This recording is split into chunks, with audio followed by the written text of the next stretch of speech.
News Radio KMAN weather.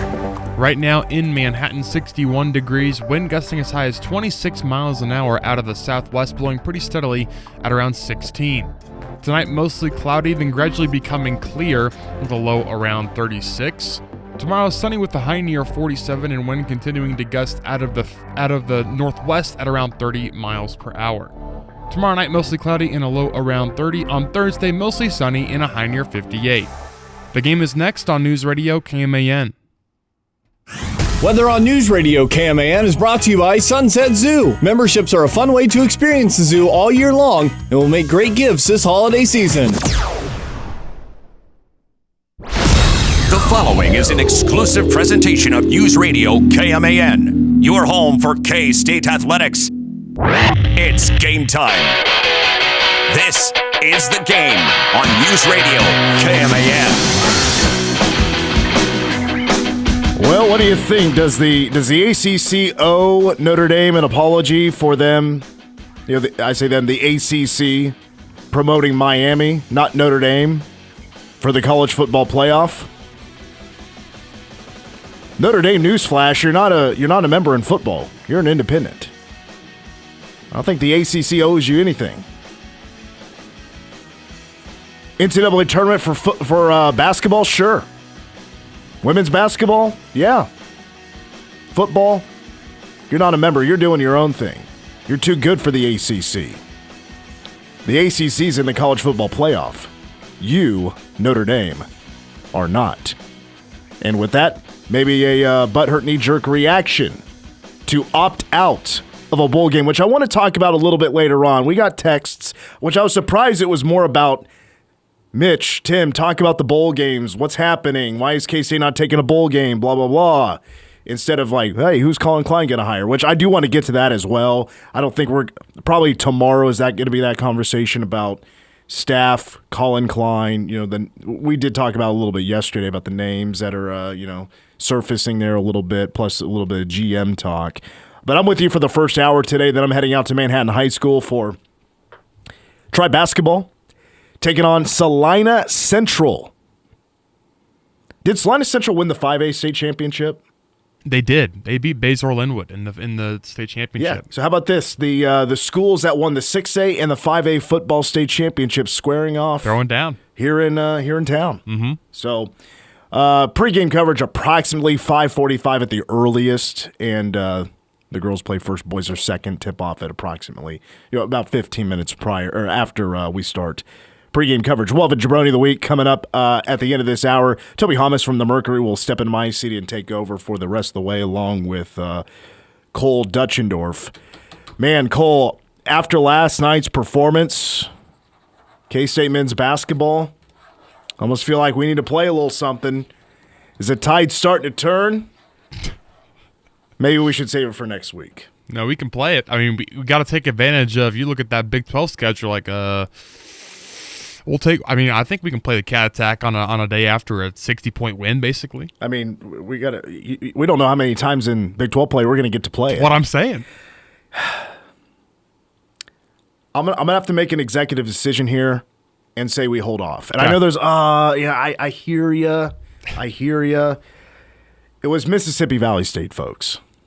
The worst team in Division I basketball. Some are saying literally. I think Mitch Palm said that yesterday. I think Ken Palm also said that. Now, Mitch Palm wasn't as confident as Ken Palm, In Mitch Palm, you got to earn the 99.9s, the 99.9% chance to win. You got to earn those. And when you're on a 4-game losing streak, you don't get those.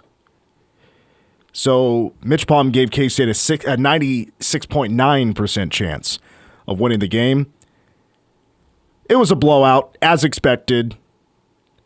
108-49. I think you combine those numbers. That's about how many fans were in Bramlage Coliseum last night. It was quite empty. It was hardly a student section. It was probably the most empty I've seen Bramlage ever, other than COVID, for a basketball game. I mean, K-State fans making a statement. I'd say 4 non-conference losses in a row will probably do that to you. Well, yeah, and then, I mean, the team coming in it's just yeah. The most no draw. The least sexiest matchup you'll find yesterday. I think K-State was the only Big 12 team in action yesterday as well. But again, the final score 108-49. Look, K-State took care of business. Yeah, I mean they just did what they were supposed to do. And I said this on the morning show. I was like, am I going to throw around the word encourage anywhere? I don't think I should. Like, I obviously saw some things I liked, some things I still, didn't like. I don't think you should be turning over the basketball 14 times against this team. PJ did have a better day of not turning over the basketball. I'll take that.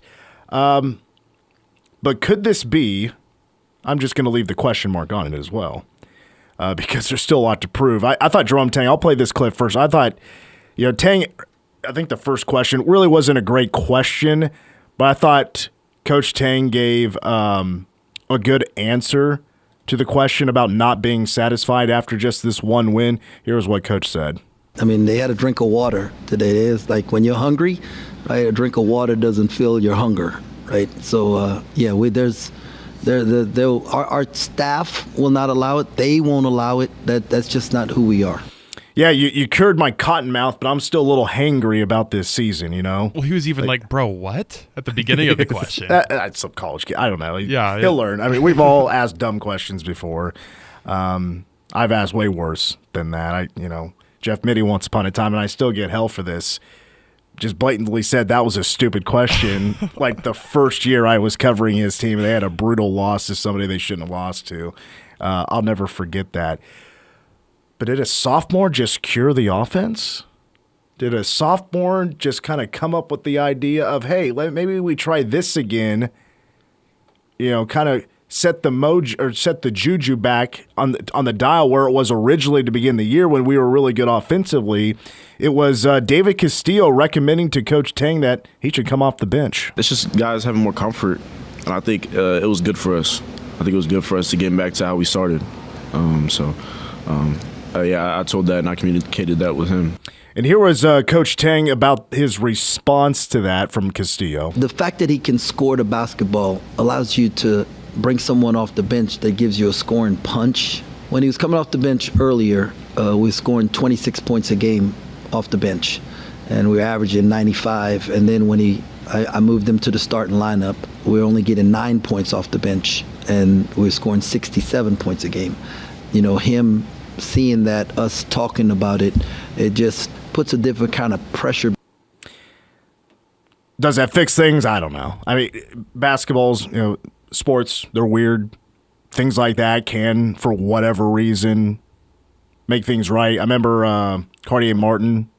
I think if I remember correctly, like he wanted to be a bench guy, so he was a sixth man. That's just where his comfort zone was, and that's just where David Castillo likes to be. That's his comfort level. I'm totally fine with that. So K-State went big early, like they were earlier in the year, and Elias Rapiak, still not really much of a scorer, but he had some really good passes, especially in the second half. He rebounded, which was nice. And David, I mean, he got his shot back. I wouldn't really say he's really lost his shot.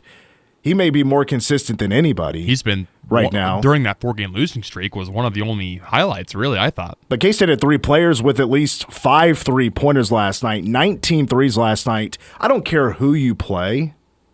That's pretty impressive. It's a lot of shots. That's a ton of threes. To put that in historical perspective, that's the third most in program history. And David had 5. PJ had 5, which I was really happy to see PJ shoot it from 3 more because he's been passing up shots. So that was nice.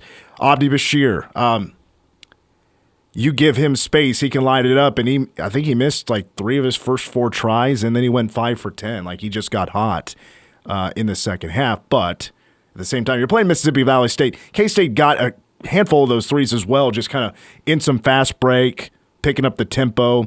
In rhythm, shots are getting off. They had more room to breathe because this team has been a little bit flinchy when it comes to closeouts, like the defense closing out, and then they're passing up shots, too much dribbling around. You've wasted 5 or 6 seconds, and then you're wondering where the points are going to come from. It turns into PJ trying to drive to the hoop and make 17 cuts and then trying to get through a double team and hoping for a foul. And K-State didn't even shoot that many free throws. Like, this is Mississippi Valley State team that fouls the hell out of you. And K-State only shot 16 in the game. I thought that was a pretty low number. However, it's a game too late, but they made their free throws, 13 of 16. I think you would rather, like, you don't take much away from this game at all. And that for this kind of game to be on the schedule, it's not like a lose-lose, but there's not really a winning side of it. You can only really take away bad things when you're playing a team this terrible. You're not like, hey, we're back, we're playing really good. They played good, and they did what they should have done.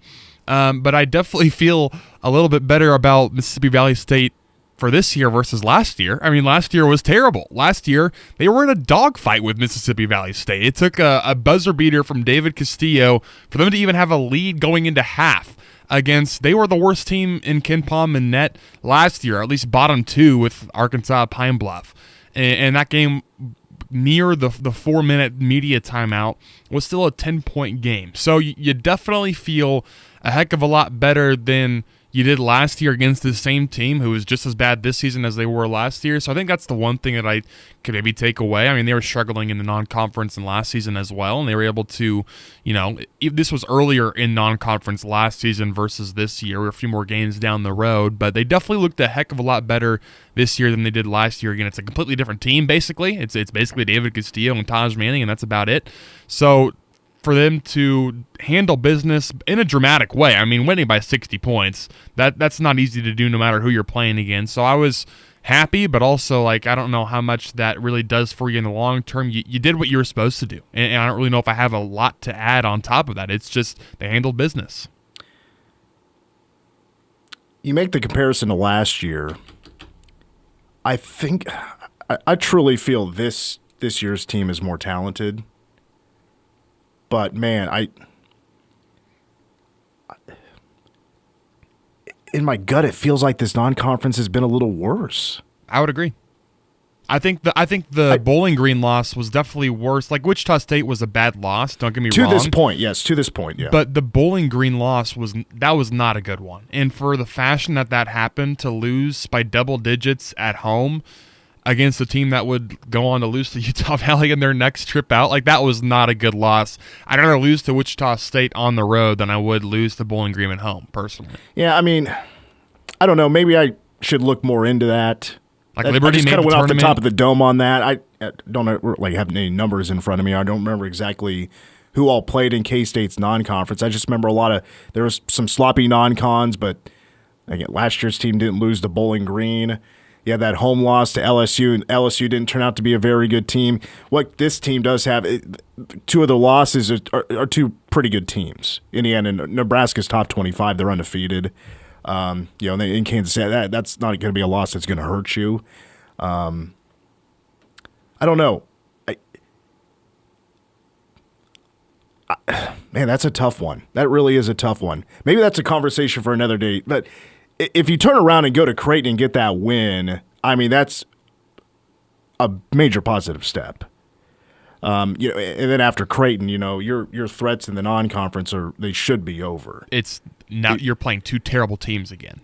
Yeah, I mean, Monroe and then South Dakota. I think is the other one. They're both in the bottom, like 10% of teams on KenPom and then in the net. Yeah, I mean, your chance to really salvage this non-conference is Saturday against Creighton. Yes. And Creighton's a game above 500. I haven't looked at their schedule yet, looked too much into them, but they're having right now what feels like a down year. They may have played a tougher non-conference. I'll have to look into that a little bit more. But. And they have. There's some good. I don't remember who exactly everyone was there. I think Gonzaga might have been in there. They played a tough non-con. They got stomped by Gonzaga, if I remember correctly. I wanted to play a couple more clips from Jerome Tang last night. Kellis Robinette brought up Andre Kostic, who didn't play in the last couple of games. We saw him a little bit against Indiana. And I'm going to play this full clip here from Tang talking about Andre in his, lack of minutes, not seeing him on the floor, and his adjustment to, playing college basketball. He's a real teenager that came over. He's not a guy who's 21. Elias is a little older. Doreen's a little older. They've been away from home before. This is his first time being away from home. And so there's a lot of adjustment. There's language adjustment. There's, in class, just so much swirling around in his brain. And, then we're practicing at 7 o'clock in the morning and, and the time difference. And if he stays up one night to talk to his friends back home, then he might be getting an hour of sleep. There's just so much that's going on for him off the court wise. And then you put in the fact that, the level of competition that we're playing against every night and the speed of the game and all of that he has to adjust to. But, we've given him some, small things. Hey, Drake, these are the 3 things we need you to really get better at. And he's trying. Okay, so a lot said there, but I'm still a bit surprised this is all resulting in him completely missing games. He is he's not being put into the game even for 10 minutes. That's where his average is right now. If really that much is going on with him off the court, it's affecting his game. I mean, then coaching needs to step in big time and get him set straight. Look, Andre, buddy, you're here making a lot of money. You're the big deal. Make your friends adjust to your schedule, buddy. Your schedule here is very, very, very important. Very important. And so is your contribution to this team, your ability to get better. And because by the time Big 12 play rolls around, I'm sure it'd be great if you could contribute to this team. And right now, the signs are that, no, it's by the time Big 12 play rolls around, he may not see the floor at all. Well, the first time he got in last night was with a dang near 50-point lead in the second half. And he honestly didn't play that way. He played okay on the offensive end. It was okay, I wouldn't put it anywhere past okay. He came in with some energy because he'd been sitting on the bench for so long. He wanted to get in there. Fresh legs. He's a little rusty. Yeah. The kid's rusty. But anyway, let's see. Is there anything else anything else you wanted to touch on before we put a bow on this? For Andre specifically, the biggest issue is his defense, and there's no secret about that. But also, you could point to about 4 games in a row, and really over the course of the season, it's not like K-State's defense is their calling card. They're there to outscore the other team, and there are plenty of dudes on this team who don't have the best defense in the world. And when you're not giving an 18, 19-year-old a chance to try to get his bearings at the D1 level in a different country, I don't know. I haven't loved to see kind of that progression for Andre. I hope we see more out of him in the coming. I really think he's got a couple of chances in non-conference, and then I don't know if we're going to see him again the rest of the year because you got to feel like he has to earn that. And if he didn't show it against the lesser opponents, are you going to trust him at Arizona? Are you going to trust him when you welcome Iowa State to town? I don't know.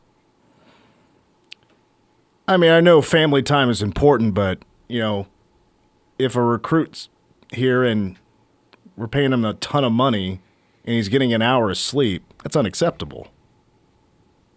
Some hearts need to happen.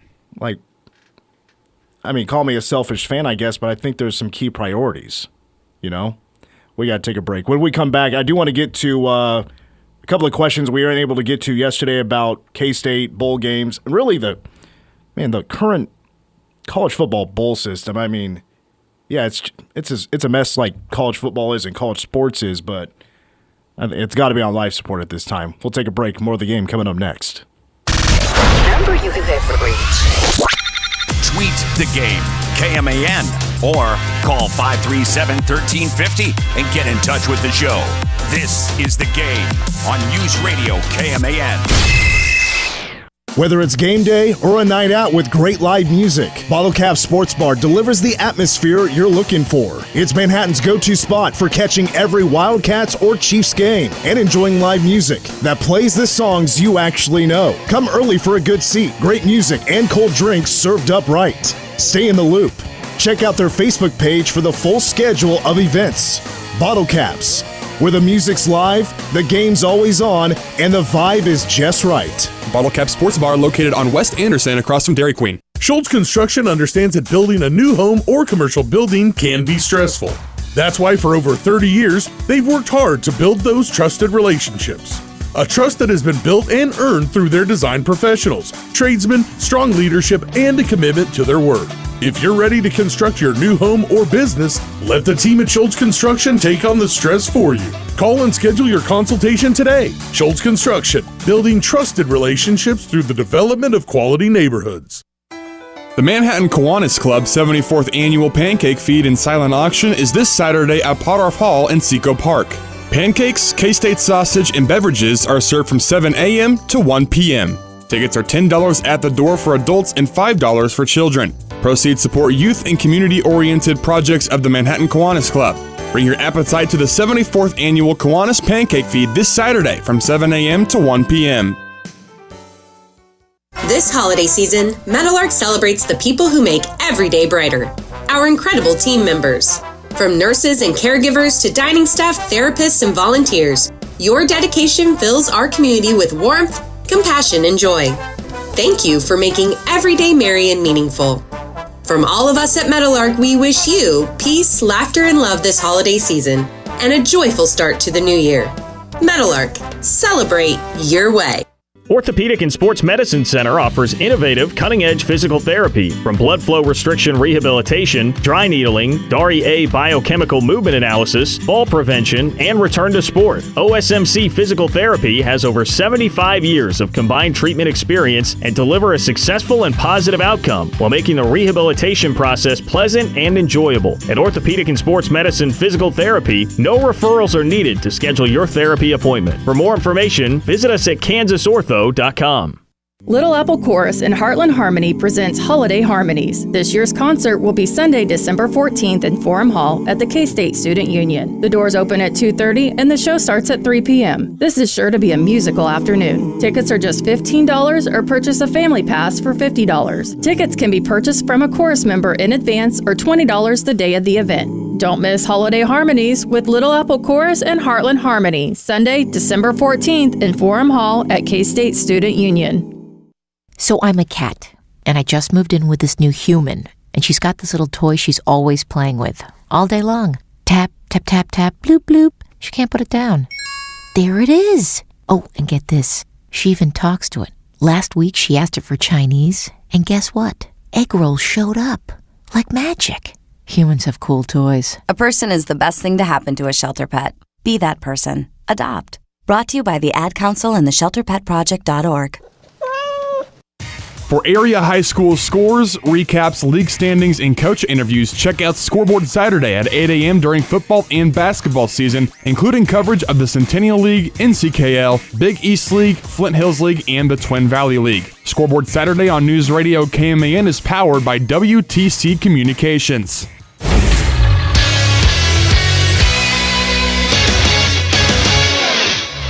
I'm Cole Beschendorf with the Game Sports Update, brought to you by Bottle Cap Sports Bar. After 4 straight losses and back-to-back home setbacks, Kansas State men's basketball finally found the rhythm it needed. Playing the lowest-ranked team in Division I, Mississippi Valley State, the Wildcats cruised to a 108-49 win on Monday night at Bramlage Coliseum. The Wildcats will now hit the road for its second true road game of the season, traveling to Omaha to face Creighton on Saturday at 2 p.m. For the first time, K-State Volleyball will have a player named as the AVCA Region Player of the Year, as senior Shaylee Myers was given the honor on Tuesday. Ava LeGrand was also on the All-Central Region First Team. Myers was the only Big 12 player to receive Player of the Year honors. Speaking of K-State Volleyball, outside hitter Anaya Clinton has entered the transfer portal, a 6'2", 12 selection. K-State redshirt freshman wide receiver Callan Barda, former Seaman Viking from Topeka, has announced that he will be entering the transfer portal when it opens on January 2nd. Barda saw action on kickoff coverage in the Rate Bowl against Rutgers as he retained his red shirt. He joins tight end Braden Lofton, safety Quay Moss, running back J.B. Price, and running back Dylan Edwards as players to transfer into the portal.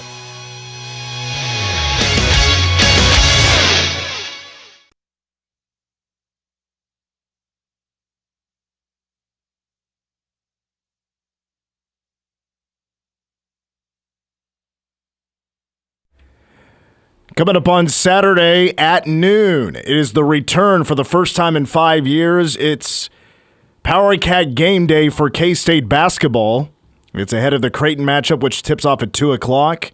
But noon coverage right here on K-Man and on 101.5 K-Rock, an hour of Power Cat game day. Plus the K-State women in action tomorrow morning. It is the annual school day game, and it might be the best environment in Bramlage this year, because of the kids and how loud they can get. San Diego State has no idea what's coming at them.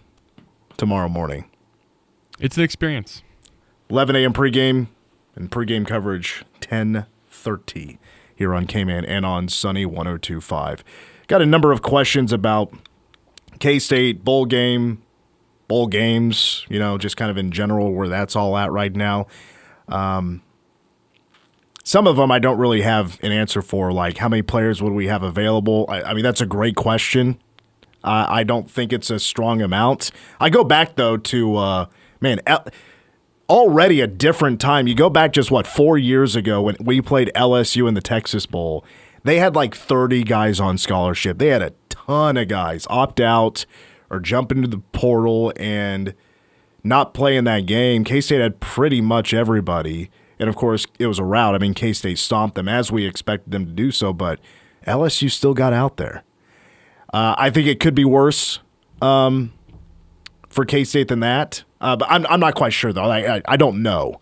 It could be more guys jumping into the portal. We know K-State's really banged up. Like, I'm talking about just available to play. Because we know K-State's down a ton of starters.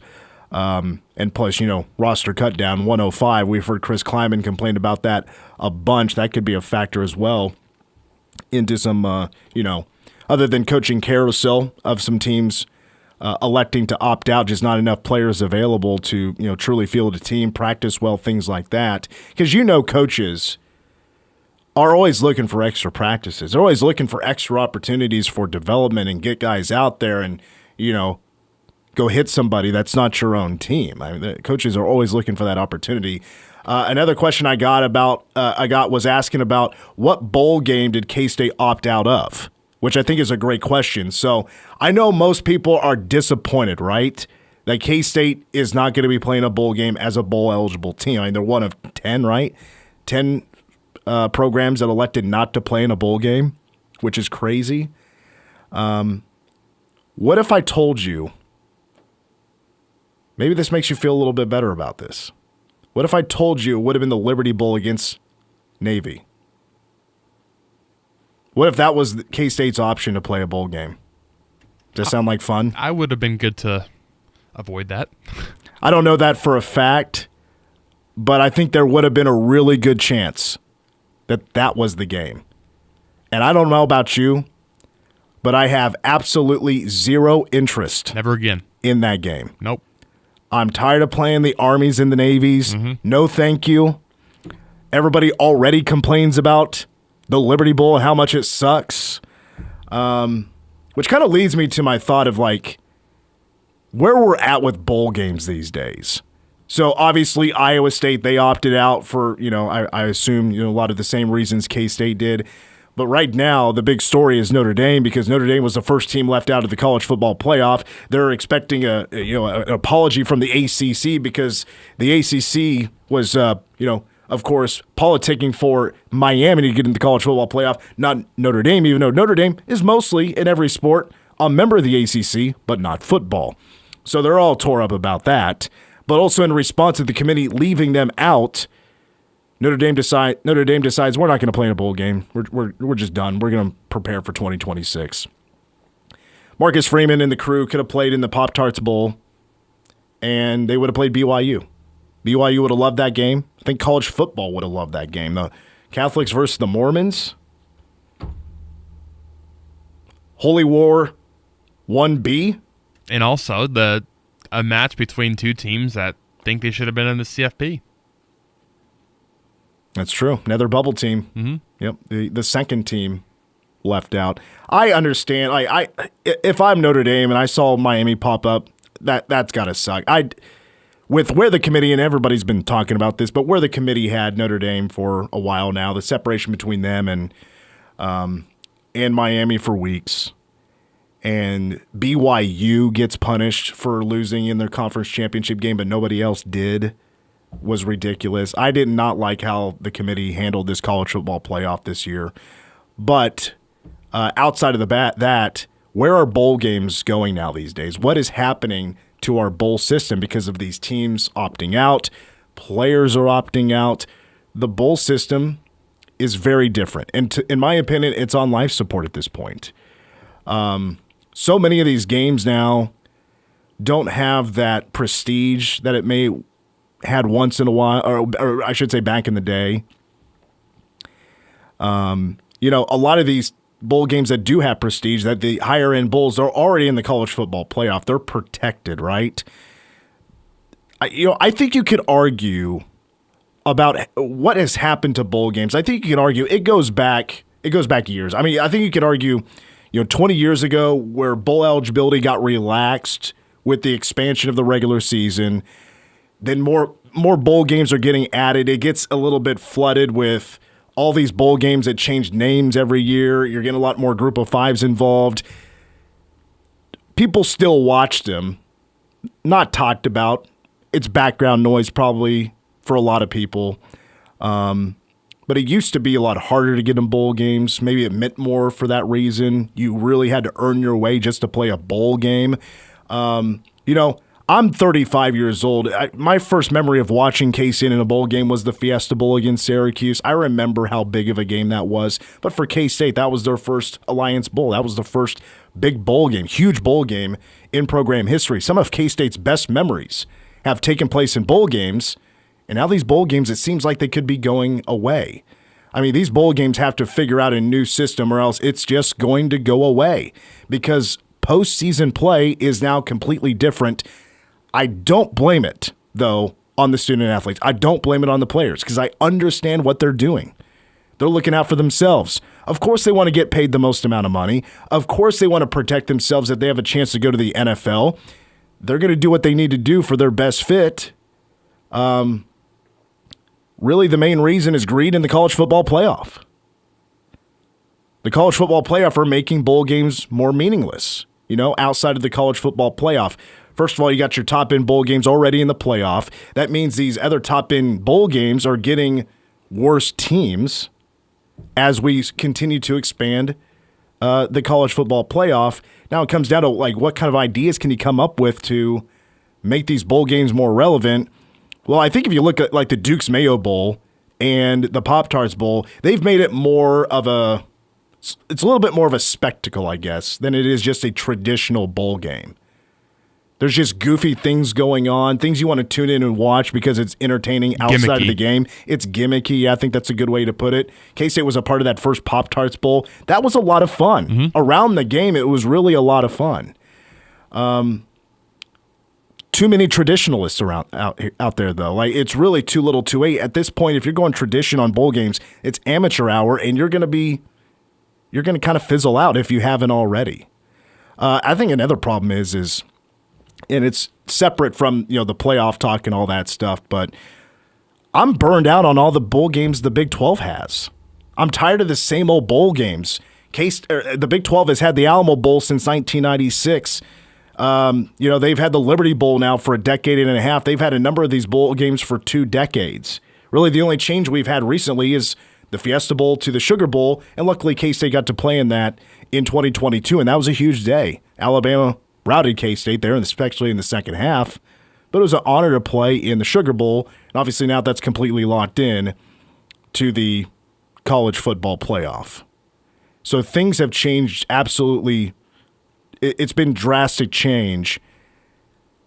I mean, my thought is maybe can bowl games offer NIL incentive, but I don't even think they could cough up enough to keep guys from opting out and looking next level or stay. The portal window is already moved, but it's not enough movement.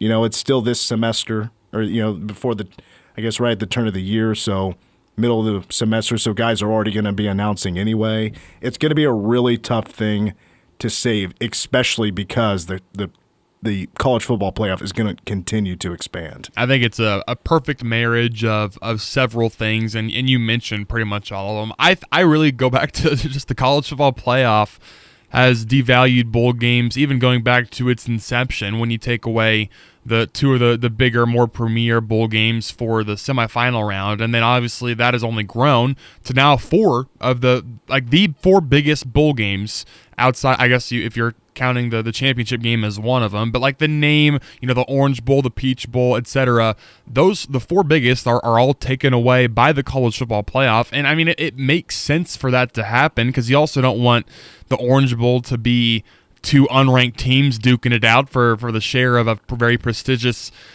bowl game that goes back however long. So I understand that. Or like the Rose Bowl, you don't want the Rose Bowl to be, 5-7 Kansas versus fill in the blank here, whatever you want to say with that. But it's devalued the bowl game just for the lesser ones as well, where it's like, okay, it's college football playoff or bust. And since we didn't make the college football playoff, well, okay, do we really want to go enjoy this bowl game and the Snoop Dogg Arizona Tucson bowl game? Like, no, we're not going to really enjoy that when we had bigger and better things on the mind. So I always go back to the CFP and even the expansion and kind of like what you mentioned there at the very end.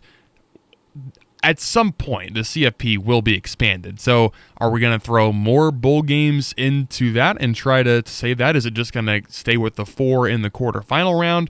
How's that going to look like? It's just been a perfect storm, and the expansion, even you could probably throw in NIL and the true transfer portal era where everyone's hopping into the portal and you are left with rosters that are just decimated by people leaving. So it's definitely a combination of multiple things. Well, and those other multiple things, I'm going to add to this list because it's more than just the college football playoff. It's just the whole landscape right now of college football. The portal's one thing. The coaching carousel is spinning faster than it's ever spun before. I mean, the calendar makes not a lot of sense. Firings are happening earlier and earlier. Lane Kiffin, leaving Ole Miss while they're a contender for the national championship. There are just some major priorities just to keep your football program chugging along. I mean, we already knew, and again, this is something that Chris Kleiman had been, complaining about for a number of years, that during bowl season there's way too much going on. You're trying to practice for a bowl game. You're trying to get ready for this game. Meanwhile, the portal window has now since moved to January, early January. But previous to that, it was opening right after the conference championship games. And so you're having to tackle that. Any hirings you need to get through. Your coordinators, your players are being tampered with, and or maybe not coordinators, but your players are being tampered with. Your coordinators are, getting job offers, things like that. Like, there's just so much happening in a time where bowl games used to be number one. It couldn't be further away now, it feels like from number one. We made another bowl. Yay. Especially if you're a team that's like K-State. You're 6-6, you're 7-5 or whatever, and you're going through a coaching change. Some other teams, around the same record are opting out of games. You're going through coaching changes. Meanwhile, you got guys opting into the portal or they're hurt. It's a headache to try to get ready for a bowl game. I'm sure the seniors were disappointed, but even some of them had to say, yeah, but we just don't have right now the option to go play this game. The ideal scenario, the ideal situation would be to play this game, no matter where you're going, is to play a bowl game to give the seniors one more hurrah and go get paid, go get the Big 12 some more money, go have a nice week somewhere else and enjoy your time. The times are changing. I don't know how beneficial it would be, and it would not be perfect, but I really do think that college football needs like a true president or like a governing body because it just feels like, and there have been some good things that have come over the last decade and a half. Like, I think in general the college football playoff is a good thing, but there are other elements to things when you pair them with the CFP that need to be figured out. I think there needs to be someone in charge because I think college football is heading to potentially a dangerous place where you look 5-10 years down the line, like, are bowl games going to exist? I don't know. I can't truly answer that question. Well, college football is a gigantic mess. Like, it's hard to enjoy right now. It's in a bad place in terms of just the actual logistics behind it. It's too much going on off the field. There's too many moving pieces. There's too many I'm with you. Political conversations about how we can make more money and how we can make more money. And then the next conversation is, how can we make more money? Yeah. Because, of course, conference realignment is right around the corner. Because guess what? That next conversation you're going to have, all right, now how can we make more money? How can we make more money against this other conference? All right, we got to take a break. When we come back, it is Jabroni of the Week. after these words. Your home for K-State sports. Noel, hot pass, runs it down, puts it up, late. Oh, are you kidding? Okay. This is The Game on News Radio KMAN. I'm Brad Jones, owner at Home of the Flint Hills, where every day is designed with you in mind. We offer a warm, secure, and inspiring home for seniors where independence is honored and your choices always comes first. Experience beautiful, private residences filled with luxurious amenities and a dedicated team of compassionate caregivers. At Home of the Flint Hills, we're more than just a senior living community. We're a place where you're respected, empowered, and free to live life your way. Enjoy the comfort of staying in one place as your needs grow. That's true age-in-place living. Visit homeoftheflinthills.com to schedule your tour today. In Manhattan, building community means more than bricks and beams. It means innovation and partnership. At McCown Gordon Construction, we deliver feature-focused solutions to projects that shape our region. From advanced research labs to vibrant education, healthcare, and community hubs. We're not just building projects, we're building the future of the Flint Hills with unmatched customer experience and value-driven strategies. We're building for tomorrow. Visit kansas.mccown-gordon.com. I'm Dan Patrick, and this is Above the Noise. The Eagles might have one of the most talented rosters in football, but like every team in the NFL, they will only go as far as their quarterback can take them. Last season, Jalen Hurts looked like a star when the lights were the brightest. He played with command, accuracy, and a calm edge that helped carry Philly to a title. This year, that version of Hurts has been tough to find. Last night's loss to the Chargers, the latest reminder. He completed barely half of his throws and tossed 4 interceptions, lost a fumble in a game the Eagles mustered just 19 points. With the roster this deep, the game still pushed into overtime against the dangerous Chargers. The bigger picture is hard to ignore. When your quarterback is this inconsistent, it puts every margin under a microscope. The pieces around Hurts are still good enough to make a run, but once January arrives, the competition too strong and the windows get too tight. If this level of play carries on, the climb to a repeat becomes a very, very steep one. I'm Dan Patrick, and this is Above the Noise. Just how good is Pure Talk's current deal for unlimited wireless? Well, you might say it's the deal of your lifetime. Because right now, for just $29.95 a month, Pure Talk is offering unlimited talk, text, and data for life. Not your phone's life, your life. This is Pure Talk's top-tier plan. It comes with a crazy fast 5G network along with a 30-gig hotspot. And at just $29.95 a month, there has never been a better opportunity to lock in a ridiculously low rate for as long as you live. And save thousands and thousands of dollars along the way. This plan is normally $65 a month, but if you switch today, you will save over 50% every single month for the rest of your life. See what I mean? It really is the deal of your lifetime. Dial pound 250, say micro, offer ends 12/14. Some restrictions apply. Details at puretalk.com. Hi, it's Olivia Munn with my shelter pets, Frankie and Chance, reminding you that when you adopt a shelter pet, you discover all the things that make them unique. Adopt pure love at theshelterpetproject.org. Brought to you by the Ad Council, the Humane Society of the United States, and Maddie's Fund. The Wildcats. 3 wide open again, and it's perfect again. Hit the courts. To the rim, layup good. Right here. Yeah. How about these cats? Be here every game as the Wildcats pounce the hardwood all season long. 3 seconds, 2, 1, buzzer, ball game. K-State wins it. On your home for Kansas State Wildcat basketball, the K-State Sports Network from Learfield. News Radio KMAN. News Radio KMAN. Weather. Right now in Manhattan, 57 degrees with partly cloudy skies, wind out of the southwest at around 13 miles per hour. Tonight, the wind picking back up, gusting as high as 30 still out of the southwest with a low around 36 and mostly clear skies.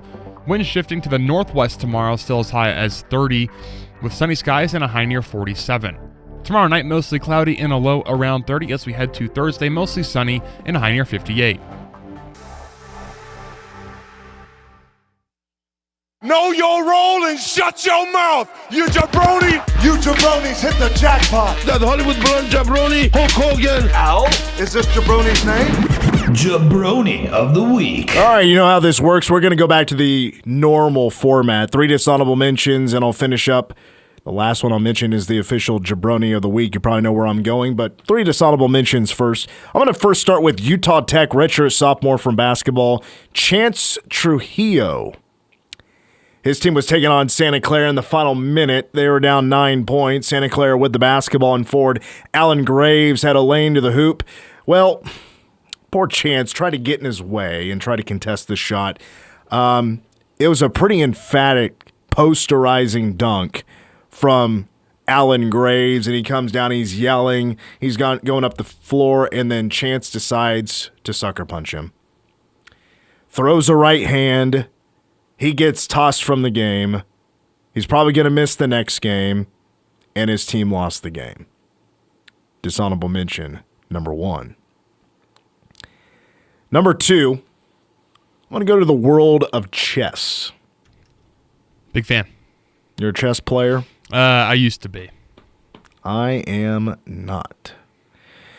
Because I don't like the risk of losing to a 3-year-old. It's out there, 100%. Well, it turns out, so there's like this, you could become like a, like a grandmaster in chess, and well, this 3-year-old, and I'm not kidding, there was this 3-year-old that was just got a grade of like 1572 at age 3 years, 7 months, and 20 days. That's a new record.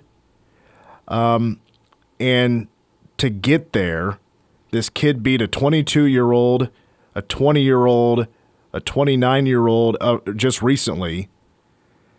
So my dishonorable mention is anybody who loses in chess to a 3-year-old. I don't care how good this kid is. The kid can't even draw the number 3.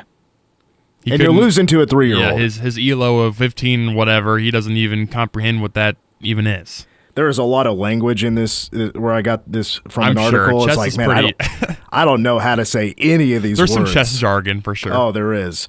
My last dishonorable mention, I'm going to go to the Big Ten championship game, 13-10 win for Indiana. You know, Fernando Mendoza is going to probably win the Heisman Trophy.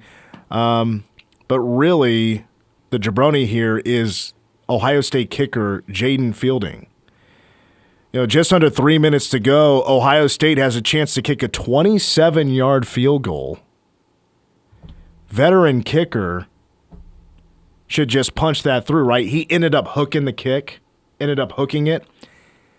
I know that happens. That's a big game. You need to make those field goals. But here's the deal. Old Jaden Fielding has a pattern of missing kicks in big games. Remember the Michigan game last year where Michigan planted the flag and cops had to come out and pepper spray guys to get them separated?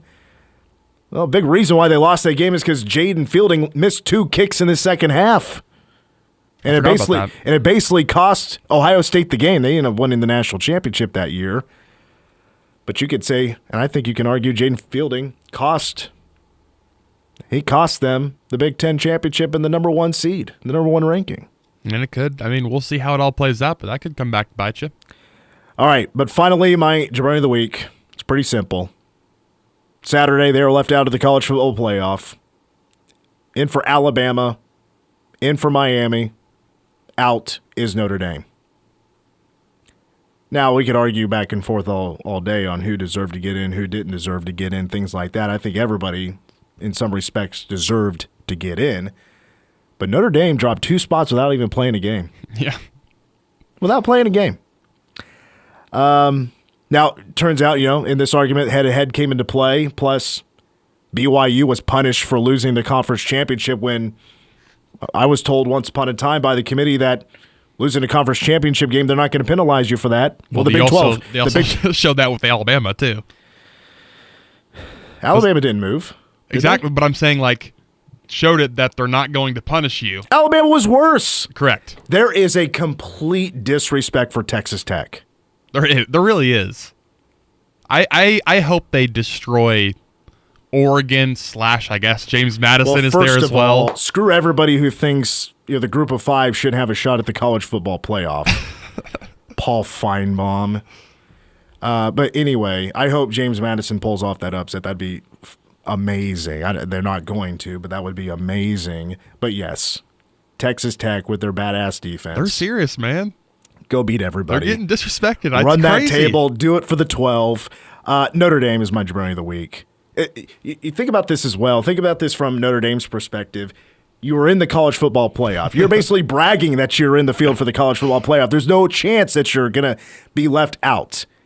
And then you're left out, and then your option for a bowl game is the Pop-Tarts Bowl. It's pretty comical. It is. Almost in that perspective, I'm like, well, I kind of see why you would opt out. You're kind of a joke to college football right now. But I think a lot of people also have Notre Dame's back because of what the committee did. Go ahead. Certainly the whole you've been above Miami for 6 straight weeks or however long they've been above Miami, and then every playoff poll. Miami doesn't play, right? Notre Dame doesn't play, and then flip. Okay, and I think the whole committee thing was like they ended up next to each other, and then I guess you're valuing a head-to-head more than you did a week ago when they weren't next to each other. I mean, was BYU a scapegoat for the committee to put Miami in? And you already saw that they were planning on doing this to Notre Dame when they jumped Alabama over Notre Dame when Alabama struggled in the Iron Bowl against the terrible Auburn team and moved them up in the rankings above Notre Dame. Yeah. Still not sad about it. I mean, it's Notre Dame. I'm not losing sleep over it. No, not at all. We're still going to be entertained by the college football playoff. All right, Toby's in.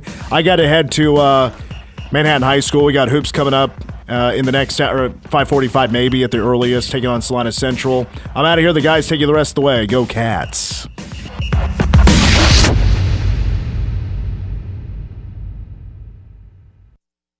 You're locked into The Game on News Radio KMAN. Why drive hours to catch a flight? Manhattan Regional Airport brings the world closer, right from your backyard. Enjoy the convenience of flying local, with daily service to Chicago and Dallas, making global connections easier than ever. Fast, friendly, stress-free. Soar from Manhattan, Kansas, and get closer to where you want to be. Fly smart. Fly local. Fly MHK. Journey through a classic story of small wonders and big dreams. Not a second can we spare, 'cause it all comes down to Christmas. As one of America's favorite Yuletide movies comes to life, join Ralphie, his family, and best pals live on stage. We triple dog dare you to miss the smash hit A Christmas Story, the musical. At Kansas State University's McCain Auditorium, December 10th. For tickets, call the box office or click online. Sponsored by Kohlmeyer Orthodontic. Caregiving can be incredibly demanding, and it's easy to feel overwhelmed. Let Leonardville Nursing Home provide you and your loved one with Senior Day services, available Monday through Friday from 9 to 5 with prior arrangements. Run your errands, go to work or appointments while we provide compassionate care for your senior. Our trained caring staff provides nutritious meals, social activities, and a safe, supporting environment. Contact Leonardville Nursing Home for Senior Day services, an invaluable solution for both caregivers and seniors.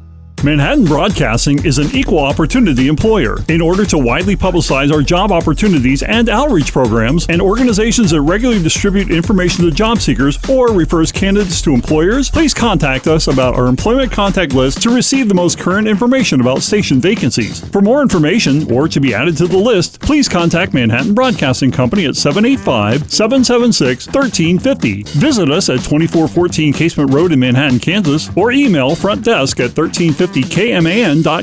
I'm PJ Glasser, host of Send It In, here to help you beat the books of the BetMGM Network. The Chiefs take on the Chargers Sunday with Kansas City's playoff hopes on the line. Chiefs are laying 4 points, and I think that's the side to take in the game. Chargers already beat them once this year, and the spot is brutal. Short week off an overtime win, traveling on the road with a beat-up offensive line and a quarterback.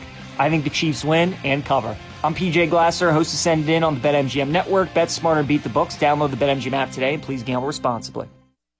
Hey, I'm Mike Slater. My dad passed away at the age of 63. It's out of nowhere. Had a stroke. Super hard, obviously, for the whole family, but my dad had life insurance. This is why I have life insurance for my family, for my wife and 4 kids. And the best place to get life insurance is ethos.com, because you can do it in 10 minutes. And there's no medical exam and no blood test, just a few health questions. Get life insurance in 10 minutes so your family is protected. Ethos, ETHOS, ethos.com/play.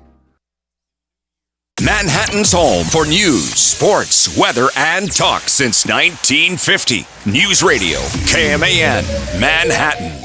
CBS News Brief. President Trump is traveling to Pennsylvania to hold a campaign-style rally where the economy is likely to take center stage. CBS's Ed O'Keefe. Economy is not just about dollars, cents, and data, but about how people are feeling about the cost of things and their relative economic health. And right now, they're not feeling great about it. 36% approval for the president when it comes to its handling of the economy. Stacey Lynn reports a deal in the works will mean millions of Americans will be looking for new ways to repay student loans. The Department of Education announced plans to lift a pause on certain student loan repayment plans. The deal is part of a proposed settlement with Missouri, which sued the government. 7 million Americans were part of the SAVE program. Meteorologist Nikki Nolan watching a series of storms battering the Pacific Northwest. Basically, we're seeing really heavy rainfall. Most of the wind was overnight last night into this morning, but the heavy rainfall will really stick around through Thursday. CBS News Brief, I'm Cammie McCormick.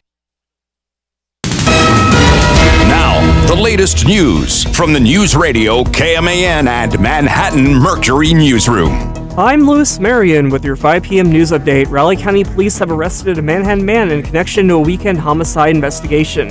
Officers have charged Eric Sanchez, 29, with second-degree murder, aggravated assault, and criminal threat in connection to the death of 36-year-old Mark Rickenbacker. Sanchez was brought into custody just after 8 p.m. Monday and remains jailed in Raleigh County on a $1 million bond.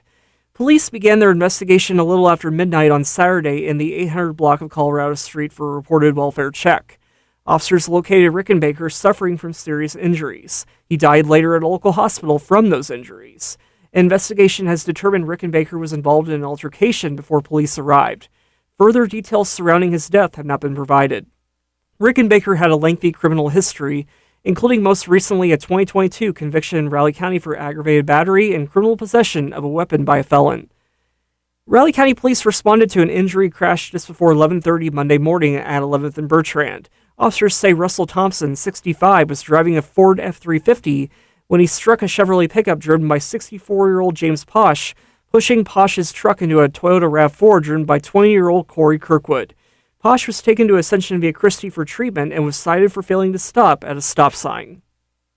Debris in the roadway is being blamed for causing a crash that injured one person Monday afternoon on Interstate 70 in Erie County.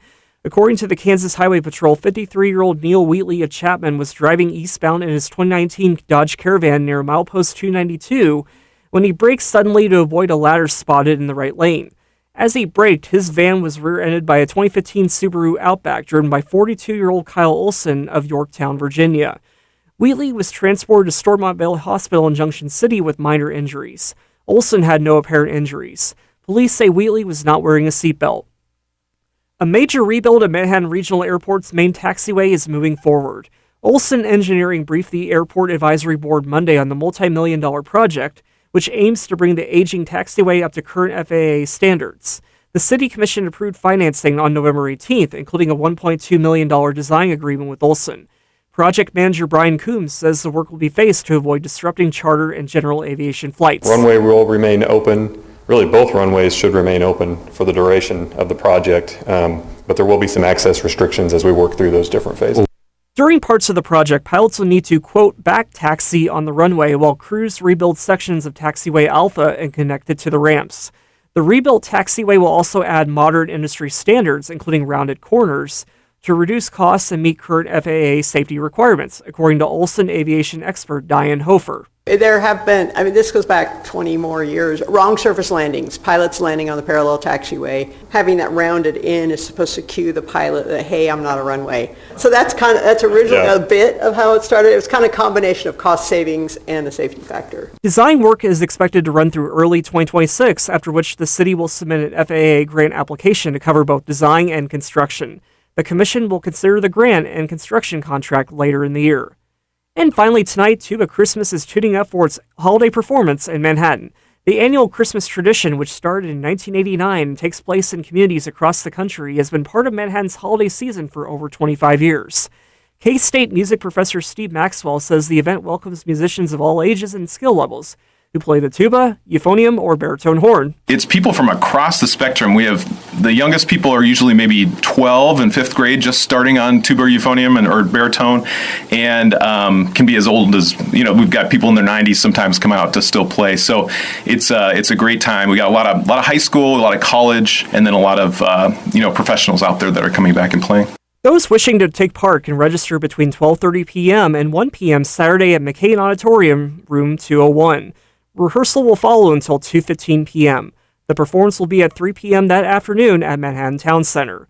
That's a look at news this evening. I'm Louis Marion, News Radio KMAN. Hour 2 the game is next. KMAN News brought to you by L&L Advisors. Local, genuine, and here for you. News Radio KMAN weather. Right now in Manhattan, 57 degrees with partly cloudy skies. Wind out of the southwest at around 13 miles per hour.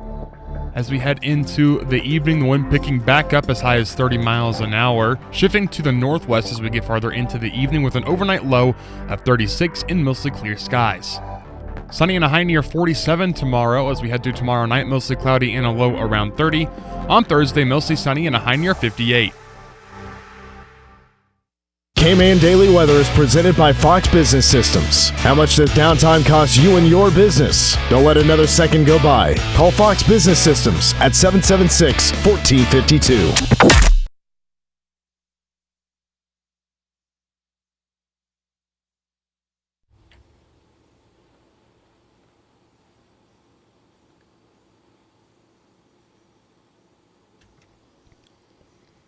Welcome back to the game. Cole Dutchendorf, Toby Hamas with you for a shortened, potentially, hour 2. Kind of still up in the air. Just depends on when the Manhattan High girls game is ready to go. Toby, thank you, of course, again for joining us. My opening question for you is, where were you when the 2025 Chiefs regular season and playoff season hopes officially ended on Sunday? Yeah, I mean, sitting on the couch just in despair, wondering what the heck is going on. I know we shared some thoughts during that game, and man, just a sad day. And, I got some egg on my face because I said several times earlier this year, when they started 0-2, when they lost a few more games earlier in the season, relax, it's going to be the Chiefs and the playoffs like they always do, and it's not the case this year. And we'll talk a little bit more about that later on in hour number 2, and not really even about this season. We're going to talk about some way too early offseason plans for 2025 because their playoff hopes, we talked about the bowl system for college football being on life support. The Chiefs' playoffs hopes are on life support, and maybe that's not the worst thing in the world. Maybe we needed a bit of a reset, kind of like K-State, where you just needed to have this bad year to kind of get a reset of the program. Only time will tell for both the Chiefs and K-State. But the first thing that we need to talk about here in hour number 2 is kind of what to believe for K-State men's basketball, and what team will they be moving forward, because they have been two completely different teams in their wins versus their losses. And maybe that's like a duh, obviously statement, and part of that is, they've lost to some of the good teams they've played, and they've beaten up on most of the bad teams they've played. So there's going to be a disparity both in just the ebb and flow of the game and what you do against a talented team, but also in the statistical outputs from those games as well. So the first thing I did, and by the way, meant to mention this already, text with any questions for the Chiefs. We haven't really asked for that very often. If you have any questions about the Chiefs, 785-537-1350. I got a text line back here too, so we can address those in segment number 2. But some numbers that I pulled that I thought were very interesting, Toby, in terms of what the Wildcats have done in their wins versus in their losses. So this is points per game. They're averaging 97 points per game in their wins this season, 72 in their losses. For you non-enjoyers of math out there, 25-point difference between those two marks. Points allowed, 73 in wins, 83 in losses, 10-point difference there. Assists, this one's, and kind of all the offensive numbers, it makes sense that their losses are going to be significantly lower than their wins because we just mentioned right at the top, it's a 25-point difference in points overall. So obviously there's going to be areas like assists. They're averaging 23 assists per game.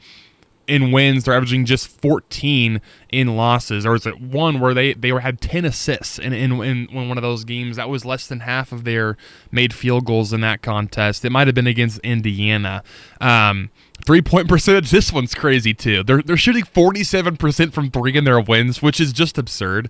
But in those losses, just 29.6%. So basically a 20% difference in wins versus losses. Overall from the field, it's 54% in wins, 40% in losses. And then free throws, this one is mainly the Seton Hall game when they went 15 of 35. It really isn't that dramatic outside of that kind of outlier of a game. They're shooting 76% in wins and 63% in losses. Fast break and bench points per game is also drastically different. On the fast break, 22 in wins, 11 in losses. And then the bench, which we kind of talked about this in hour one with David Castillo and him talking about taking a step back from the starting lineup, going back to the bench because they needed some of that output. And Coach Tang even said some of these numbers where there was 2 games that K-State didn't even score in double digits in points off of the bench. They're averaging 28 points per game off the bench in wins and 15 in losses. So it's been night and day, really, when you look at what this team has been doing when they've won the games and what they've doing when they've been losing. And again, maybe that's a no-does statement, but there's a serious drop-off in the statistical department.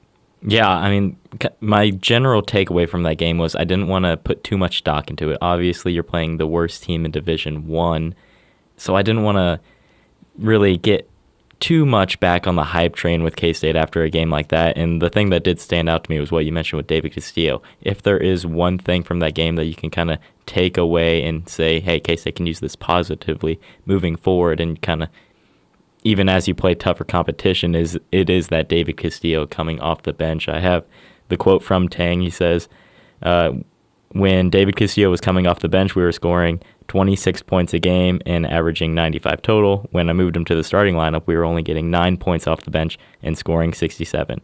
So when you have a guy that comes off the bench and can put the ball in the hole, do multiple things, it puts a different kind of pressure on the other team. So I think that's one thing for K-State that they can use moving forward is if David Castillo continues to come off the bench, just have that advantage. When other teams are subbing their worst guys into the game, maybe you're subbing your better guy, and I think that's something K-State can use. And I said this in hour number one. It feels like and you mentioned it in what you just said, where you don't really put a bunch of stock into a win over Mississippi Valley State, even though they looked good last night.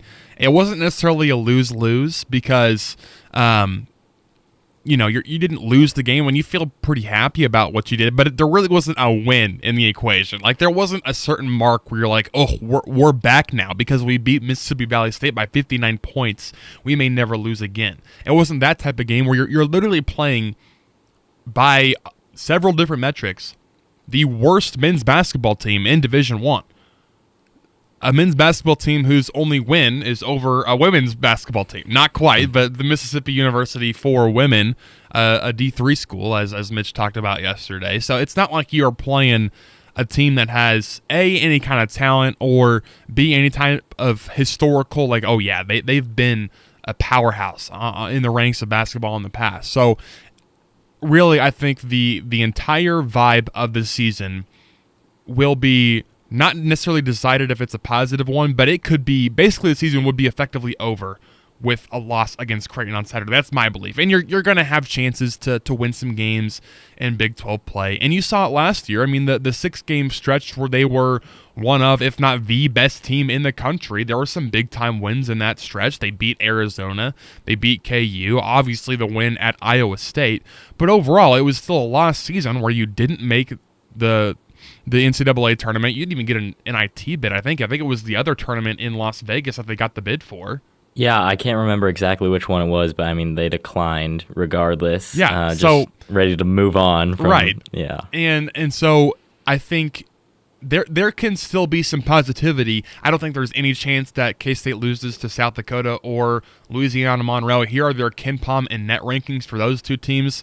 South Dakota is 273 in KenPom, 274 in net. They are 4-5. And for Louisiana Monroe, they are about as bad as it gets. 354 in KenPom, 351 in net. So neither of those, you're going to blow out both of those teams. If you don't, something is horribly wrong with whatever has happened. For Creighton, they've gotten a little bit of respect in KenPom at 69th, but they're 108th in the net. Like, this would be a bad loss. I think it'd be, I don't remember exactly how the quad 1 versus 2. It's not a quad 1 loss if they lose on the road. I think it'd be a quad 2 at the best, and it might even be lower than that with them being all the way down at 108. So I think it is imperative, and that's maybe the next thing that I want to get to is this is a must-win game. This is as big as a must-win game as you can have in non-conference, I think, in this era of college basketball. Like, yes, you're going to be able to have some resume-boosting wins in Big 12 play. Big 12 has looked by far and away. They've gotten back to the mountaintop in terms of they are the best conference in America. You can't go into Big 12 play with 5 losses. You just can't, because there's almost no way you're going to avoid 10 losses in Big 12 play. I mean, this is a brutal, brutal conference, and if you lose to Creighton, it almost feels like you can just throw away the rest of the season. And you've struggled out of the gate. You lose 4 in a row. You beat, Mississippi Valley State, and then you lose on the road in your only other true road game. It would just be a categorical failure across the board. You hate for that to be the case, but when you lose to Bowling Green, it kind of leaves you out of options. You can't lose on your home floor and just expect to be able to rebound and just not pay the consequences of that at some point. That K-State's going to have opportunities for lots of big wins on their home floor in Big 12 play. BYU right off the gate. If you don't take some of those games, then I would agree with you that this Creighton game is a must-win. Just you got to start somewhere. You got to start collecting big wins somewhere.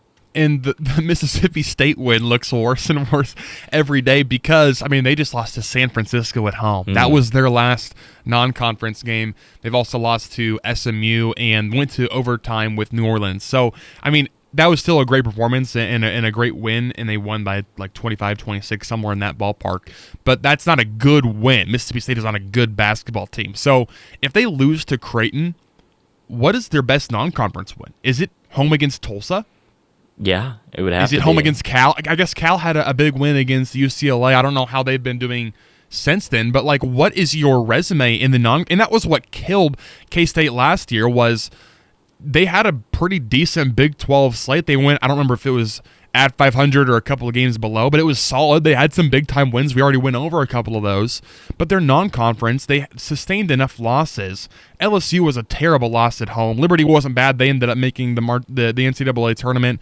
But still, you lost to Liberty in that one. I think there was the double-digit loss. I'm memory might be failing me at this point. And then the Wichita State loss is the worst of the lot, where you go to Wichita State. They were not good last year. Cal, since I know they beat UCLA at one point, they just beat Utah as well. That one looked like it was a home game for Cal, and they played Pacific. Those are their most 2 recent games. So they looked that win looks pretty solid on your home floor, especially given. Yes, I realize it was a 3-point game, but that game was never as close as 3 points. Like, it was just a bunch of shots going in for Cal and K-State kind of going cold. But if you don't beat Creighton, and even Creighton's not like the biggest, all right, this is going to get us in the tournament now. This is a huge resume booster, but at least he had that true road victory over a team that traditionally has been really solid. They've been a March Madness team pretty much every single year, it feels like. They have a fantastic program, fantastic head coach, fantastic groundwork set for the program. If you can at least get that win, you feel like you're leaving the non-conference with something. Yeah, I mean, it's a big opportunity to just get some momentum back. Just really, you don't erase what happened on your home floor against Bowling Green, but it's an opportunity to at least pick up some of that and kind of correct the wrongs that went there. You mentioned the non-con. It's just, I believe, on the first 9 games of the season under Jerome Tang, K-State has progressively gotten worse and worse. They started like 8-1, 7-2, 6-3 last year, and now they were 5-4 this year. It's been a 1-game drop-off for the first 4 years. So that's definitely not the most encouraging thing to see in the world, and there's different circumstances for every year. Like, it's tough to think back to the second year of Jerome Tang, where you're down basically 2 starters. Yeah. 2 people who you thought were going to be your starters in Quez Glover and Naquan Tomlin, and Quez with injury and Naquan obviously with all of the off-court stuff, and eventually transferring to Memphis. Memphis. Yeah. So that, and even then they went 7-2. Now, don't get me wrong, there were some really bad wins during that non-conference, like overtime games against Oral Roberts and North Alabama. Like, there were some terrible wins. But 7-2 through non-conference, if you were 7-2 through this non-conference slate, you'd be pretty happy. That means you won a game in Kansas City, you lost a couple, but you'd live with those losses. The problem is they added up. You lost 2 at home that you probably shouldn't have lost to Bowling Green and Seton Hall, and I say shouldn't have in terms of a resume building. They were just outplayed by both of those teams. Like, it wasn't like they are the much better team and they just happened to lose a heartbreaker and some crazy things had to happen down the stretch. They just got outplayed. And that's especially true for Bowling Green, maybe a little bit less so for Seton Hall when K-State went 15, less than, it was like 42% from the free throw line on 35 attempts. You're not going to win many games against anyone doing that, but you need to win this game. It feels like an imperative at this point on Saturday. Yeah, I keep coming back to the fact that it's an opportunity to climb back out of the hole that you kind of dug yourselves in non-con on your home floor. So we'll find out what happens. Feels like a must-win for K-State as much as a non-conference game can be, as they look to travel to Creighton and take down on a true road appearance. By the way, with that, we're going to have Power Cat Game Day on Saturday, the first time in 5 years for basketball. I believe it's Mitch flying solo. That'll be Saturday at noon, and I can't remember when tip-off is exactly. Is it 2 or is it 3? I don't know if you know out the top of your head, Toby. Say it again. When tip-off on Saturday I believe it's 2. Okay. Trying to double-check that really quickly. Yes, 2 is correct, so pregame at 1. And again, Power Cat Game Day back for the first time in 5 years on the hardwood with Mitch at noon here on News Radio KMAN. We owe you a break when we come back. A way too early offseason plan for the Chiefs as their playoff hopes, and especially with the Chargers beating the Eagles last night, their playoff hopes are on life support. Miss any of the show? Check out The Game podcast on Apple Podcasts, Google Play, and of course, NewsRadioKMAN.com. You're listening to The Game on News Radio KMAN. Friends, family, tradition, and something delicious. Make the holidays extra special. Hey, I'm Jake Trumer, head chef at the Friendship House in Wamego. Let the Friendship House handle the delicious in your holiday season. With made-from-scratch cinnamon, pecan, and peanut butter rolls, tea rings, homemade pies, 9 different kinds of cookies, and amazing candy. Call the Friendship House at 456-9616 or stop by to place your holiday order. A tradition in its own right, the Friendship House, 507 Ash, a block east of Lincoln in downtown Wamego. Are you prepared for the future? Ensuring your legacy and protecting your loved ones start with estate planning from Adair Law. From wills to trust to powers of attorney, the team at Adair Law will create a personalized plan that reflects your wishes and secures your assets for generations to come. Thinking about the future isn't always easy, but planning your estate can be. With Adair Law, you can protect what matters most, your family and your legacy. Don't leave their future to chance. Secure your peace of mind today with Adair Law. Protecting clients with compassion is what they do. Call 785-776-2000 today. Hi, this is Carrie Hall. My wife Lauren and I are senior citizens like many of you. We've had a Blue Cross and Blue Shield Medicare policy for the last 10 years. Medicare Advantage and Medicare Supplement plans all across Kansas, with many with zero or very low premium. Call today at 866-692-3077 or online at bcbskansas.com. We pride ourselves on being your hometown carrier. We're Main Street, not Wall Street. Not available in Wyandotte or Johnson County. Come on home to West Loop and Manhattan's West Side. Flint Hills Job Corps. Careers begin here. KS State Bank. Convenient banking for over 50 years. Member FDIC, equal housing lender. The Flint Hills Association of Realtors. Serving Flint Hills and beyond. Is your agent a realtor? Visit some old friends, discover some new. Come home to West Loop and Manhattan's West Side. Can you help me access my work computer now that I'm working from home? We can do that. Is it possible for you to troubleshoot my computer without me coming into your store? We can do that. I'm getting messages that my password's been compromised by hackers. We can. And that I have malware installed. We can. I don't even go to the mall. We can do all of that. Fox Business Systems business level support. We can do that. Call 776-1452 or stop by 531 Fort Riley Boulevard. WeBuildSolutions.com. If Kansas weather has taught us anything, it's to be prepared for everything. It's time to call M&S Plumbing, Heating and Air to make sure your furnace is ready. From full safety inspections to replacing your furnace, M&S Plumbing will keep you and your family warm this winter. If it's been a while since you've had your furnace serviced and inspected, be sure to call and schedule your appointment today. Simple fixes now can save you big money later. Call the experts who care. M&S Plumbing, Heating, and Air. Hiya, Queen of All Knowledge here, reminding you, creeps out there on the internet hack, scam, and trick savvy cyber users every day, but we can fight back. It's as easy as IC3. If you're a victim of online crime, don't give up. Visit IC3, the FBI's Internet Crime Complaint Center. Your tips help the FBI track down cyber criminals around the world. Report your crime to www.ic3.gov today. If you've missed the Kim Commando Show, you've missed a lot. Yeah, they forced Claude to unlearn all the information it got from the pirated technology. And it's a $1.5 billion landmark settlement. A reader from the current newsletter sent me a note. He put his name in. He made $6,000. That's crazy. Yeah, not bad for getting a free newsletter. America's digital goddess, Kim Commando. Kim Commando, Saturday mornings at 9 on News Radio, KMAN.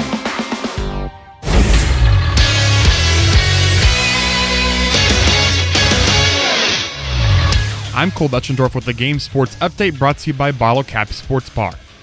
After 4 straight losses and back-to-back home setbacks, Kansas State men's basketball finally found the rhythm it needed.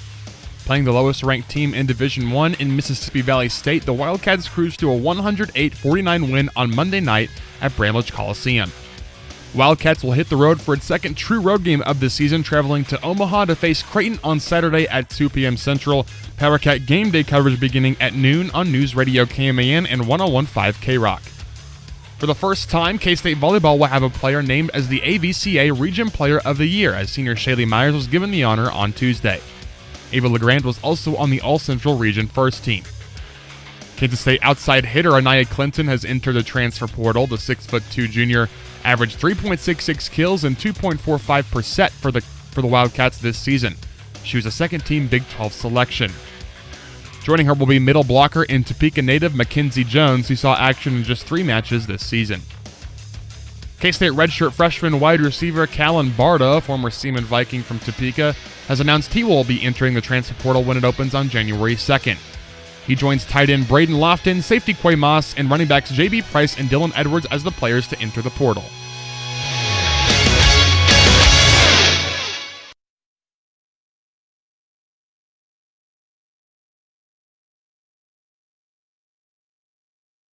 Toby, what's your take on Christmas music? How early? Everyone has a take on Christmas music as we come back to Holiday Road here on the game.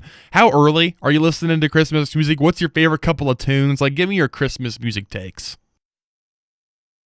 Am I good? Sorry. Back in high school, I was kind of obsessed with Christmas music, I'd say as soon as Halloween turned the corner, then I was all in. Didn't wait for Thanksgiving. But now, maybe I got a little too Christmas music out those years. Sure. And now I'm kind of in the boat where you just wait till the calendar flips to December. And then even then, I'm really only listening maybe on weekends.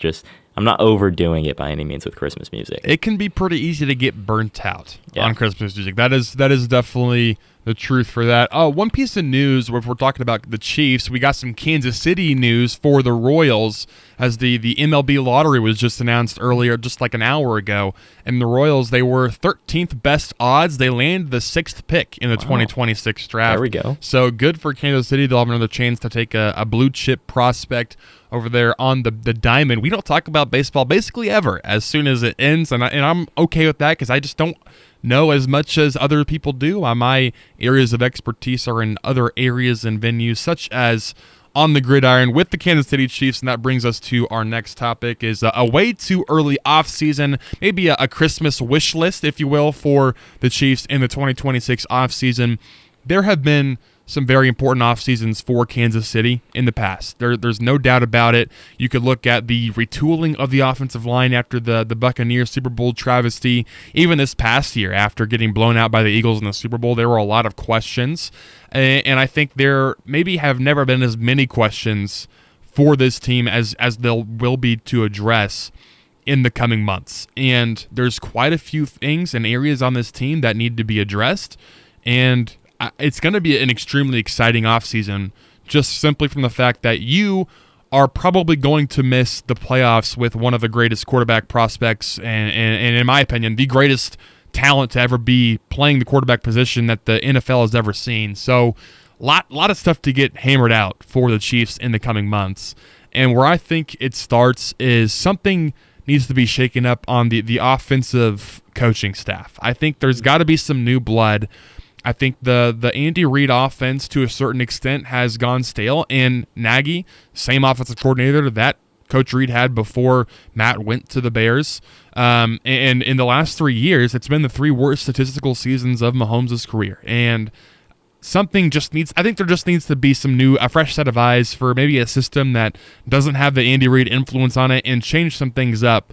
Get some new blood in the building. I think it's as simple as that. Yeah, I've been on the fade Matt Nagy train for a while now. Ever since he came back, I have not been a fan. And you mentioned the worst 3 statistical seasons of Mahomes' career with Matt Nagy in these last 3 years. I don't think that's a coincidence by any means. Matt Nagy, I think he could be a solid fit somewhere. The experiment in Kansas City, I'm done with it personally. One thing to note for specific players, and Spags has his crutches, Andy Reid has his crutches in terms of players who probably shouldn't be getting a ton of playing time and are consistently, like game in, game out. For example, you could look at the safety position and look at the unwillingness to get Jaden Hicks involved this season, where you thought you might see the next step of Jaden Hicks. That's why they probably felt okay to get rid of Justin Reed in the offseason and let him walk out the door. And instead, it's been pretty much only Shamari Connor at safety, and he's actually been good. The problem is they'll often use him in the slot where he is not a good player. He's fine and suitable at the safety position. He is not good in the slot. There's more examples. Mike Dana has been one of the worst graded defensive ends in the entire National Football League. His contract, 3 years, $21 million for him. Clyde Edwards-Helaire, I think he seems like a pretty good dude and pretty jovial and a great locker room guy. Don't know if he should be getting snaps in meaningful games. He took carries against the Bills this season. I don't know if that's exactly what you need. Juju Smith-Schuster hasn't caught more than 2 passes since early October. Every single player at the end of the roster on special teams, Jack Cochran, I'm looking at you. Yeah. There just needs to be, if the front office just gets rid of some of these crutches, you can't play them if they're not on the team.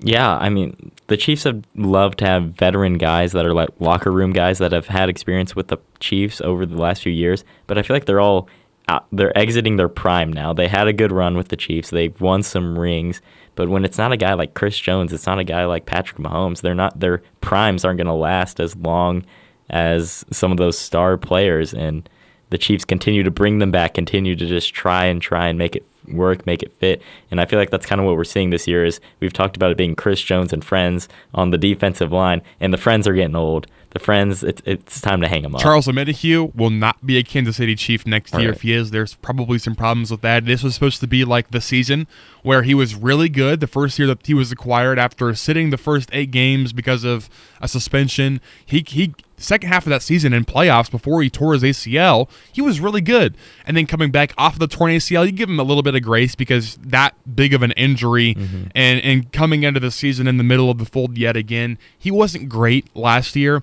but you brought him back for like a 1-year prove-it deal, and he's proven he is not that great anymore. And maybe that's just, it's, he's aging a little bit, and the knee injury to a defensive end can be difficult to overcome. And that's okay. It didn't work out. He needs to be gone next year. Another example would be Jawan Taylor. He will not be on the Chiefs team next year. And he's actually been fine. It's just the contract for him is the biggest issue. It's like 4 years, $80 million, and next year's cap hit would be ridiculous. So he will not be a Kansas City Chief in 2026. That's not like a ill will towards Jawan. When he's not getting penalized, he's fine. He's actually one of the better right tackles. But you also saw Asa Pole, potential right tackle of the future. You also have a swing right tackle that you signed in the free agency period last season when you picked up Jalen Moore, which has turned out to be a very important get with Josh Simmons missing time in the beginning of the season and now Jawan Taylor missing time. So that was a good pickup. You have your right tackle for next season. This one saddens me, and if you would have asked me this maybe even 2 weeks ago, I probably wouldn't have been in this camp. You're probably going to need to trade Trent McDuffie. And it's not, I love Trent McDuffie. I think he is the best slot corner in the NFL. The problem is he wants to be the outside, where he's still a good, above average cornerback on the outside, but you saw what happened in the Cowboys game. He kind of got abused in that one. And you saw what happened when he went down against the Texans. You had Noel Williams in there, which I'm a big Noel Williams guy. You had a rookie in there who, for some reason, hasn't played at all for the last 4 weeks before that. Can't answer that question at all. They were great. The defense was fantastic. It really, for that entire game against the Texans. And also, you just have a severe lack of assets. You needed to get a couple of draft picks. Sauce Gardner went for 2 first-round picks. If you can get anything in the ballpark, you can get a first and something else. I think I'd give up the $30 million that it's going to take to, unless he wants to take a team-friendly deal, which I don't think he's going to, and I don't think he should, really. I think he should get his money from somewhere. I think you're going to probably need to flip him in a Tyreek Hill-esque trade and reload with some assets. That's exactly where I was going with that. The last time the Chiefs really fell short of expectations that felt like in just a dramatic way was that year they lost the AFC Championship, which falling short of expectations in the AFC Championship, yeah. It's not a bad place to be. But when the Chiefs lost that game to the Bengals, they kind of put a pause on where they were at and decided to further the dynasty or kind of step into the next era of the dynasty, I guess is the right way to put it. They had to trade Tyreek Hill, and they had to get those assets, and they had to move forward, and obviously paid off with back-to-back Super Bowls, I believe, right after that. Mm-hmm. 3 straight appearances, and that's kind of where the Chiefs are at. If you want to really further this dynasty, you have to look at making tough decisions like that. Trent McDuffie is an amazing player, amazing talent, has given the Chiefs so much, and he was part of that Tyreek Hill. Mm-hmm. He kind of started that next era of the dynasty for the Chiefs, but maybe it's time to pass the baton on to someone else and just let the Chiefs kind of further what they can do, and I think Brett Veach is the right guy to have in place to make those moves. And part of that with McDuffie, just 6 picks in the upcoming draft for Kansas City, 1 through 4 and then 2 in round 5. So it's going to be a very important draft as well. And they're going to have by far their best draft position that they've had in the last 8 years or however long it's been. Kind of what you said, I think just simply, this is kind of the overarching umbrella. Just start the second Mahomes era and commit to not necessarily a rebuild, but a retooling. I think there's got to be a lot of guys gone. I think part of it, and I heard this was not necessarily my thought, it was from a Chiefs podcaster, Matt Verderam, and he said, you might need to get some guys who are hungry. This entire Chiefs team, all they know is winning Super Bowls and competing in Super Bowls. You might need to get some of the outside guys who are filled with that hunger to get back to the top, because that's kind of, to a certain extent, that's kind of what it's felt like this year, is a little bit of burnout.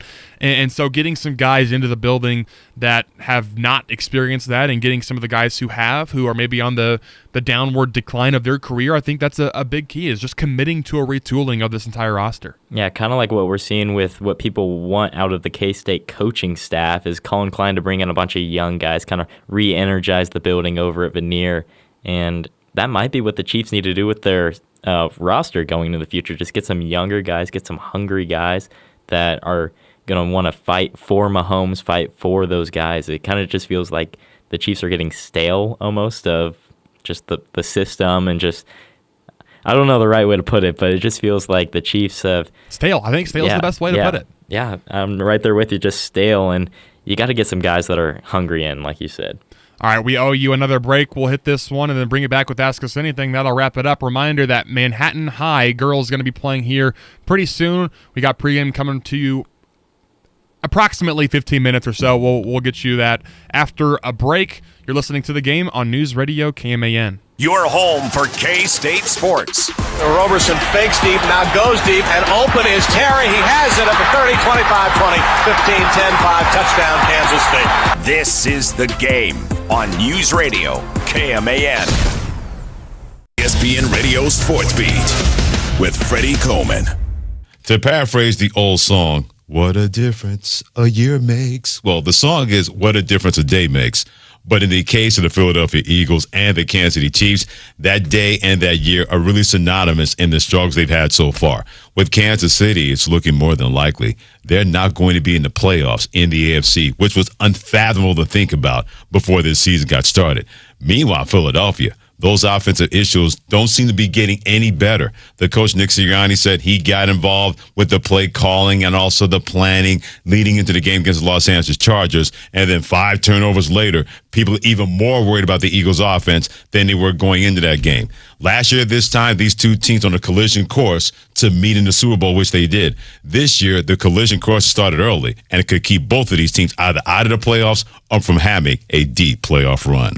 In 60 seconds, good luck to James Madison and Tulane. Texting enrolls you in a recurring automated marketing text messages. Consent not required to purchase. Message and data rates may apply. The team's looking good this season. I think so. Man, I miss playing football. Ever since I turned 40, I just can't find that fire I used to have. Think it could be lower testosterone? What do you mean? I was feeling the same way. After 40, the body has less testosterone, and men lose their edge. That's why I take Nugenix Total T2. That's the testosterone booster, right? Yes, but Total T2 is their brand new formula that skyrockets nitric oxide levels in as little as 3 hours. Since I started taking it, I've been lifting like when we played for Coach Carter. My energy is way up, and it even spiced up things between me and the missus. Are they still giving out complimentary bottles? Yep, just send a text. Text AREA to 42424 for your complimentary bottle of Nugenix Total T2, the next generation testosterone booster. Text now and we'll include a bottle of Nugenix Thermo X, our newest, most powerful fat burner ever, absolutely free. Text AREA to 42424. That's AREA to 42424. These statements have not been evaluated by the FDA. This product is not intended to diagnose, treat, cure, or prevent any disease. Oh, you heard it all since Sunday. Oh, why would they put James Madison in the college football playoff as a 12th seed against an Oregon team that already is a 21.5-point favorite? And why, College Football Playoff Committee, would you put Tulane in the playoff to play Ole Miss, a team that beat them by almost 100, and I'm paraphrasing that just to be funny, but they are a 17.5-point underdog? Well, we know that good luck is going to be there for James Madison and Tulane. But they also show exactly where college football is going and where it should be going. Both coaches have new jobs. Bob Chesney, now the UCLA head coach, formerly of James Madison, and John Sumrall, Tulane, on his way to Florida. But they're going to be back for their teams to have a chance to coach them in a once-in-a-lifetime opportunity for these two schools being in the college football playoff. They may get the blood beaten out of them, but that doesn't mean that we can't wish them good luck, because you never know in playoff football. For the ESPN Radio Sports Beat, I'm Freddie Coleman of ESPN Radio's Freddie and Harry. Ask Us Anything, wrapping up the show today on The Game. Cole Dutchendorf with you, Toby Hamas across the glass, and you got to bounce here pretty quickly to cover some Manhattan High games, and the JV game just ended, so we are about 5 minutes out from pregame for that one with Mitch, who is right now at Manhattan High at the gym. Do you have any Christmas traditions? I don't have anything great planned for my Ask Us Anything today, so that's all we'll do. Is you got any fun Christmas traditions? Yeah, my family on my mom's side, we always do. This isn't like a very unique, I wouldn't say. I think a lot of families do this, but Christmas Eve PJs. So okay. Like every year you get a new set of PJs, and last year we got our dogs' faces on the PJ pants, so I was a big fan of that. And there's nothing better than a soft pair of PJ pants on a Christmas Eve. Come on, boy. We don't really do anything too crazy in terms of like traditions. I think the biggest thing is we just always opened up a present on Christmas Eve, like just a little preview, a little taste of what is to come, but nothing too crazy. It was our family plays Christmas pretty close to the best, like nothing out of the box or out of the ordinary, just pretty straightforward. Yeah. Well, that does it for today's show. Another reminder, Power Cat Game Day will be on Saturday at noon, the first basketball Power Cat Game Day in 5 years as K-State takes on Creighton. That'll be on News Radio KMAN and on 101.5 K-Rock. The Jeff Mitty Show tonight at 6 o'clock will be on Sunny 102.5. They are in action tomorrow against San Diego State. We're going to send it now live here to Mitch in about 5 minutes, hit some more ads, and then open up Manhattan versus Salina Central. So don't go anywhere. That's next on News Radio KMAN. We'll see you tomorrow. American Family Insurance. Here's something most people don't realize.